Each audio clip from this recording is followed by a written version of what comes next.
This is the On All Cylinders podcast, powered by Summit Racing. Your host for today is Summit Racing's David Fuller, with Pro Mod legends and nostalgia racers Fred Hahn and Jim Oddy. Here we go. Well, welcome back to another On All Cylinders podcast. Our guests today are Pro Mod legends Jim Oddy and Fred Hahn. Guys, thanks for joining us today. How you guys been? Doing real good, thanks. Great. Good to be here. Well, last time we touched base, you actually stopped at the Summit Racing store, and you had this new nostalgia car you were working on. It was in primer. It was kind of a work in progress. I think that was mid to late 2019. What have you guys been up to since then? How's the car, and how's everything going with that? Oh, it took a while to get this thing figured out. I don't like doing the same thing twice, so I kind of went at it in a different direction than I had in the past, and a lot of it didn't work. Self-inflicted wound. So it took quite a while to get this thing on track, but after a year of struggling or so, finally last year, we got it going pretty good, and we actually won the last two races in the series, so pretty happy with it coming into the year. Well, it's a vehicle that kind of got you out of retirement. What was appealing to building that? What kind of got you going again and building that car? Well, this nostalgia thing just kind of really took off pretty good, and if you look at it, it's kind of an affordable race car that you can kind of build out of the old style pieces. You don't have to buy a lot of the new technology. We kind of do a deal where if it wasn't available in the 60s, you can't have it.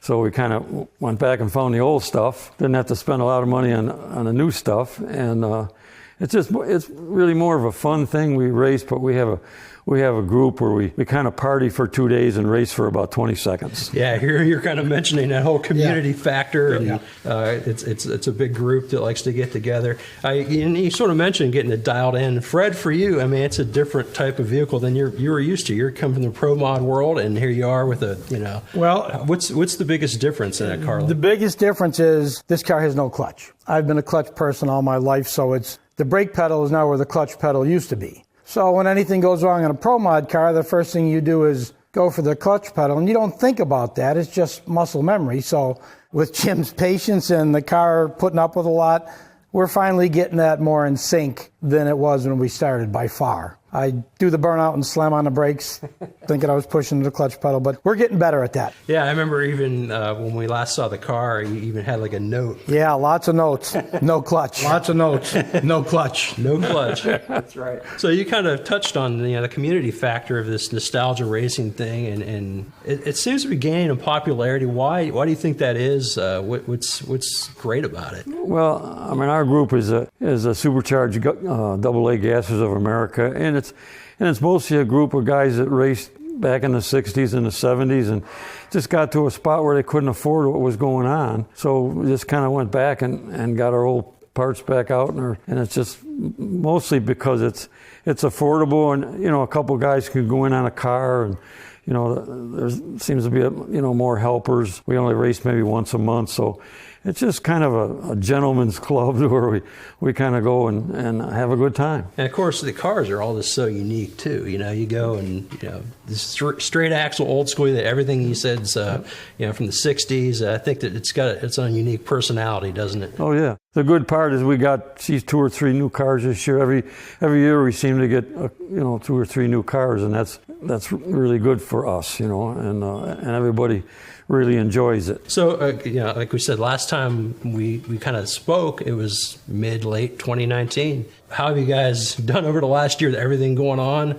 Has that hampered any of your efforts? How have you guys navigated the world as it was in 2020 and early 2021? Well, it probably cost us half of our races last year. I think we had about 8 races booked, and we ended up doing 3 or 4. The worst part is you just got to have spectators to make this work. And most of our spectators are gray hairs, but, maybe they got their grandson with them or granddaughter with them. And that's pretty neat to see them come out and explain to the kids what they had similar to what we're doing back in the 60s. And that's a pretty neat deal to watch and see the excitement in the kids. But to have the spectators back, that's really the biggest deal right now. Do you feel that, Fred, and as you're driving as well, just having a crowd there? Yeah, no question. Not so much going down the racetrack because your mind is preoccupied with what you're doing, but coming up the return road, usually you have people on the fence screaming and hollering and waving and all that stuff. And last year that was very limited, So, yeah, you really miss that because you really go out and do this for the crowd and the fans and the spectators, for everybody to come and have a good time. And without that part of it, you lose a lot of what really happens in the show, For you, do you also enjoy working on the vehicle as well, or are you? Oh, yeah. Yeah, we work pretty good together as a team, Jim and his son Dave and myself and a couple other guys. And it's real hard to do it all by yourself. It takes a team pretty much to do everything, Well, speaking of nostalgia, we'll kind of go back a little ways to your roots. How long you guys been working together in the racing? Well, I started this circus in 1959. I started drag racing at the abandoned airports back when I started. It was all street vehicles, and I think I won my first race and I got $35, and I thought the guy wanted to buy my car. And that set the hook, and from then on I started out with these gasser cars and did really well in the 60s with them. That's kind of what this car is, a reenactment of the car I had in the late 60s. I started out, I was 20 years old, running around with K.S. Pittman and Doug Cook from Stonewoods and Cook and Junior Thompson and Bing John Masmanian, guys that were pretty famous back in the day. Like K.S. Pittman, he kind of took me under his wing and really taught me how to work on a race car. And I mean, to this day, I still use what those guys taught me and how to do things and the right way. And the harder you work on them, the better the results. It's just that simple. But and we did real good 69 with a car very similar to that. I won a Division I points championship, was voted driver and mechanic of the year, which was the first time they'd ever done that in Division I. I got that honor a year before Grumpy Jenkins got that honor. Wow. So that was a pretty good deal for me. And got to it first before Grumpy Jenkins. Yeah, so I mean that was the first time they ever one driver and mechanic of the year. So that's still stuck in my memory pretty good. Yeah, and you've had lots of honors. 12 championships in Pro Mod, right? Yeah, we do. Me and Fred got hooked up. I think we got 12 championships in 15 years of racing. So we won a championship in every type of points that they had out there. So how did you end up in the Pro Mod class, and how did you two sort of end up together? Well, I kind of took a break for a bit, and I actually introduced this fast door slammer thing. At first it was called a Quick 8 deal, where there was a top sportsman class, but on Saturday night they would take the Quick 8 qualifiers of top sportsman, stick them out on the racetrack, race heads up, and the winner was the winner. Well, that kind of, I think I'd like to do that, And it was a door slammer car, so I started putting the car together, and everybody at the shop, Fred's been a customer for a long time, he bought some of my old race cars and stuff, and we're building this door slammer car, and everybody's like, well, who's going to drive? Who's ever standing here when the car's done going to be the driver? Well, Fred started out, and it was kind of a torture chamber at the get-go. We went through a couple cars before we got something that was any good, right? But we'd go to these door slammer things, and they were all down south. We'd go to Darlington or Bristol, and I had an old snowmobile trailer, 3-axle snowmobile trailer. We put this primer, they call it the primered rag from the Northeast, this old Corvette we put together, and went down to Darlington and Bristol, and everybody was really striving to run a 6-second run at 200 mile an hour, and the rules were pretty open. All you had to do was sit on the left. That's all they really cared about, right? So, okay, we're going to sit on the left, but we're going to do a little different, right? Okay. So I kind of built a funny car chassis, had a torsion bar in the front, a little different. We built a driver pod for Fred on the side, like a jet car. We put a solder in the car like a Top Fuel car. So it's kind of a mishmash, but there were no rules other than sit on the left, right? So we go down to Bristol, Tennessee, and everybody's trying to go at 6. We go out and go 668 at 208. That changed the world for us. Everything we had to change, because the following year they made it a Pro Mod class, and then now there's 3-4 pages of rules. Right. And everything we had was a rule that you couldn't have. So you kind of shot yourself in the foot pretty there. Much. Fred, what were you thinking about, when he designs his car and you're talking about all these unique features, and then here you are? Well, by far we had the best and most advanced car out there for what we were doing. So it gave me quite a bit of leeway on the tree as far as driving and that goes, because with his horsepower and stuff in the car, we had pretty much things in control, But through the years, like he says, a lot of rule change. I mean, they even took my butterfly steering wheel away. Things that meant nothing for performance, but because that car had them, you couldn't have them. It was good. I mean, we had a lot of very successful years of doing that through the years in Pro Mod, even with all the rule changes every week. He'd go nuts. They'd call and Friday at 5 o'clock we'd get our rule change. Yeah, I guess sometimes it just doesn't pay to be too good at what you do, right? I mean, you're coming up with these innovations and they're saying nope. Yeah, sometimes it's just no good deed goes unpunished, I guess. That's right. That's right. We hope you're enjoying the On All Cylinders podcast powered by Summit Racing. We'll get back to the interview in just 60 seconds. But after the show's over, check out summitracing.com. Whether you're restoring a vintage classic, building a tire shredding hot rod, outfitting a rough and tough off-roader, or just keeping your daily driver running strong, you'll find the parts and tools you need to get it done at summitracing.com. Wheels, tires, paint and body, brakes, exhaust, engine parts. Summitracing.com has everything you need for anything you drive.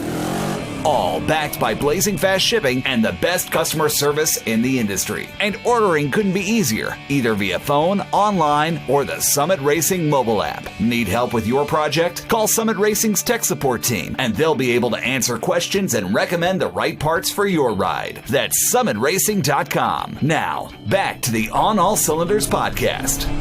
So any special memories from those days that stick out in your mind? And a lot of championships to talk about through the years, but any special memories and any do-overs that you would do differently? I mean, I get asked that question a lot, and I can't really remember a lot of the races that we won, but I remember the people. That to me, and to this day, is still the most important part of what we did, was all the people we met and raced, the Scotty Cannons and Charlie Carpenters and Mike Ashleys and all the people that we raced with. And we battled, but we all had mutual respect for each other. We respected Scotty, Scotty respected us. I mean, that's really my biggest memories, and the helpers that we had through the years. Summit, of course, we were struggling. We were pretty well done before Summit come along. We were just out of gas. It started getting expensive, and I couldn't buy the parts anymore, and we didn't have much funding, and Summit came along, and before Summit we had blower drive service and Synergen oil, and we just have enough to, we build our own cars, build our own motors, build our own blowers, Fred would build the trannies and the rears, and Fred would take care of the car from the motor plate back, and we could struggle along and we couldn't go to all the races, but we could, if we went to enough match races, we could come up with enough funding to go to the major events. I mean, some years we would do 30 races a year, just to be able to go to the major events. But it's still, the people, my son's been working with me since they're 14 years old, and I got twin boys, Dave and Dan. They didn't hardly miss a race. And, I have a wife that supports this every day still. Yeah. Believe that or not. Yeah. And I mean, and that's really the biggest thing that just stuck in my memory is the people that helped us do this. Yeah, we won races and it was great in championship. We got Summit their very first points championship in 2000. I mean, I think that trophy still sits on the boss's desk from what I hear. I mean, that's a pretty good deal, and a few years later we got our first championship was the IHRA champion, and that was 2000, 2003 we got an NHRA championship. And it was mostly because of the people that helped us. We could not have done this. Yeah, well, we certainly marvel at what you guys did through the years. And then, it kind of decided to step away, and then now here you are back. How much convincing did it take, Fred, for you to come back and kind of work with Jim here on this project? Well, I've gone places I would have never gone without Jim, needless to say. And we're very good friends, and I have the most respect for him, and he wanted to do this, and even though it's really not my forte, I jumped at the opportunity to help him out a little, maybe coaxing and dragging from Jim, but lots of that. I owe him all of this, and I enjoy doing it. We have a good time doing this, and the wives have a good time doing it. Jim's boys, it's a group deal, and this is way laid back from the pro mod racing and changing pistons between rounds. This is much easier. Yeah, like you said, it's a lot about the people. It was back Definitely. then. It seems like it still is. The now people you meet events. through the years are lifelong friends and memories. And we won our first national event for IHRA up at Empire Dragway, which is home to us. So to win our first national event in front of the hometown crowd was a a really neat thing. It's always good to win at home. No, well, you mentioned some of the innovations that you kind of came up with, especially at the outset. Anything that you see out there now that you notice as far as innovations that you kind of marvel at, or any new technologies that you're applying now? Well, I mean, what really changed ProMod a lot in the last few years is the torque converter technology. Me and Fred were clutch people. We could make that thing do anything we wanted to do with a clutch, pretty much. What we would change, or how we would run the clutch, or how we'd leave the start line at what RPM, or how much counterweight or we'd have on the clutch and stuff. And we kind of adapted that pretty early on, and that really helped us a lot, right? Now there isn't a ProMod car out there that has a clutch because of the torque converter technology. And it's really come a long way, and it's a torque converter converts the torque into usable energy to drive the car. So I get the point of it, and it's a lot easier to leave the starting line. You leave the starting line, you just let the button go on the steering wheel, and away you go, right? So it made driving a lot easier, and it made these cars a lot quicker. And now they're starting to put clutches in the torque converters where they're locking them up. I mean, I think there's no end to this. Do you still follow drag racing, sportsmen and pros, or you guys step away from it, or do you guys still have interest in what's going on in that world? Or? Yeah, I mean, I still follow it a lot. Believe it or not, I have guys I work with Top Fuel cars and funny cars and pro mods, and we just kind of bounced off. We get in trouble. You have someone to call and we talk. I mean, I spend a lot of time working on Top Fuel cars, believe it or not. And I enjoy that. They'll look at what I come with as a total different outlook at what they're trying to achieve, because I kind of come at it different than how they do, and same vice versa, and it really works out well for all of us. Fred, what about you? I know last time we talked again a couple of years ago, you were just kind of getting into this, and you sort of mentioned that you didn't follow it real closely because you're afraid maybe it would give you an itch to come back. Well, the itch is already scratched right now, so we're here now. So 2 years later. Yeah, pay attention to what everybody does. I look at things through a different set of eyes than Jim does. Jim looks at the car and the tuning aspects and this and that. I look at the people I have to race, their habits, what they do, how they stage the car, et cetera, et cetera. I know I got a good car. I know he's given me a package that'll get to the other end. So my job is to get it there. And like I say, I see things through a little bit of different eyes. Needless to say, we all work on the car has to run, but he can't work on me when I'm in there. I'm by myself. So I have to have my mindset in that place. His mindset is on the car. Yeah, that dynamic seemed to work out real well for you guys. Yeah, so. It does. We seem to know what each other's doing before we do it. Yeah. We've been together so long doing it. He knows my moves and what I should be doing, and hopefully I'm able to tell him what I felt and what we need to do for the next run. The part I enjoy really the most of it anymore is like we've won a ton of races. I don't really need to win any more races. I don't really need to be. The part I really enjoy is taking a vehicle and have the scoreboard light up with a number that's never been done before with this type of vehicle. In other words, that's my enjoyment, is to see how quick and how fast I can get this thing to do something that no one's ever done before. That's my enjoyment of what keeps me doing this. Yeah, that's the motivation. And you talked about, this current nostalgia deal that you're in, that kind of takes you back to your roots. So we'll kind of bring it back to the vehicle that you're driving now. And even I think the color is kind of going back to your roots, right? And the last time it was here, we saw it was primered. It's the same 55-gallon drum with blue he's had for years. It's 1957 Oldsmobile Sapphire Mist Blue. Everybody thought I had a drum of it because all my cars through the 60s were all the same color. It's just something I found I liked. I stick with it. It makes it easy for me. It's going to be blue. Yeah, you called it last time that we talked that was going to be the deal, and we had a chance to look at the car. It looks fantastic.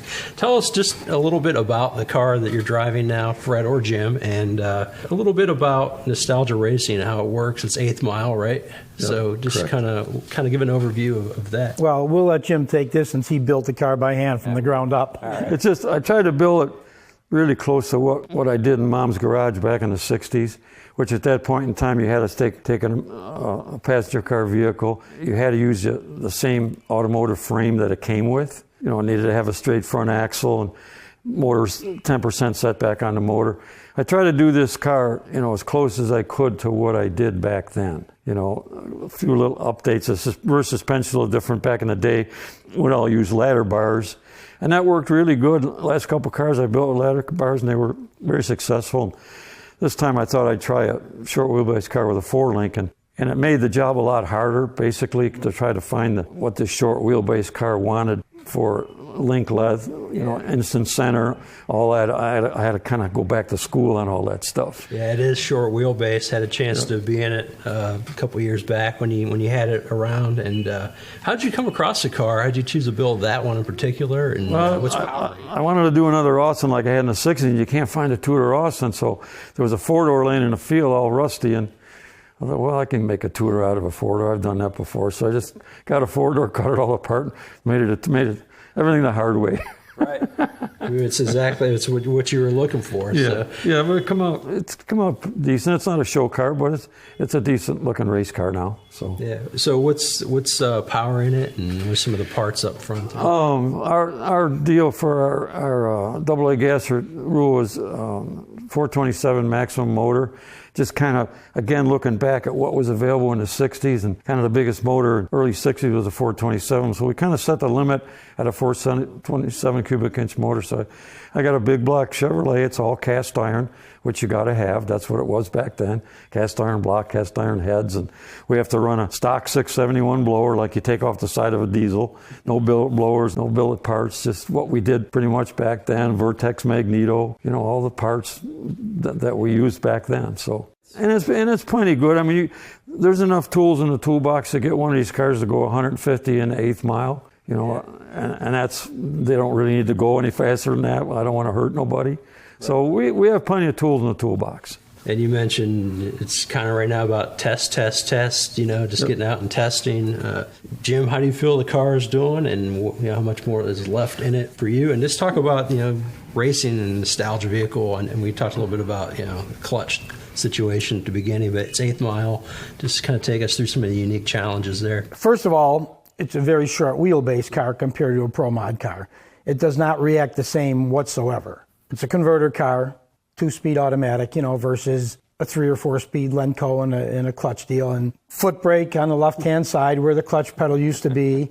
I've always had a handbrake. Funny cars, Pro Mod cars, everything is a handbrake. So even still now, when Dave is pulling me up to the starting line, at times when it's time for me to stop, I'll reach for that lever that isn't there, because that's just habit. You never think about those things. It's just habit. Race cars, when something happens out there, if you think of what you're going to do, you're way too late. It's already happened. So everything is just a reaction to the action that's taken place. So in my case, the shorter wheelbase, the brake being a different location, no clutch, the automatic, that's my challenging part. That's a challenge for me. Obviously something very different than, like you said, you're used to reaching for the, the brake, all that. So anything else you guys, what else you got planned for the summer? I mean, obviously you're making up for lost time or trying to, or we have about 7 races. We have about 7 races booked, like I said, about once a month, and we'll go out and do some tests. And